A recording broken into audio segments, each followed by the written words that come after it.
Washington, D.C. is known as a fairly conservative town, so it might surprise you to know that it's actually had a lively history in punk music. Indeed, so much so that now the city's public library has created a punk rock archive. It is admittedly quite an unusual combination of loud music and quiet book stacks. Here's our report. This is the Martin Luther King Jr. Memorial Library in Washington, D.C. It was designed by the famous architect, Mies van der Rohe. We recently had a punk show in the basement to launch the DC Punk Archive.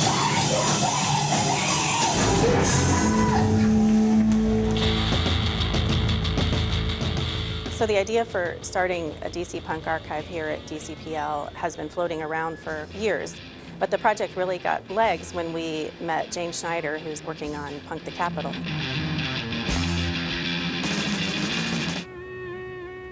He has come across so many collections that are in danger of being lost if they're not preserved some way. Putting it in an archive actually will allow people who care about the real history to go through and piece it together, hopefully someday. My definition of punk is basically my definition of a DIY culture, where people do not sit around the house and kvetch about the fact that they're not getting their fair share, or that they're not being paid attention to, or that the music scene sucks.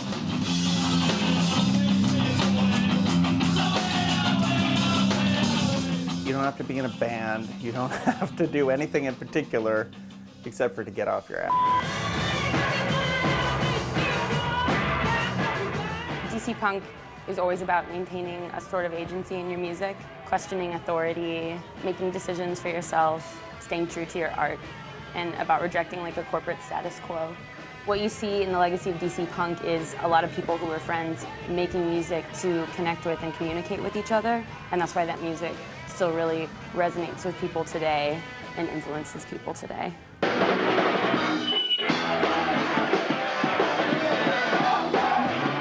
It has a global impact, and in our travels, wherever we go, it's like people seem to have somehow been touched by this music.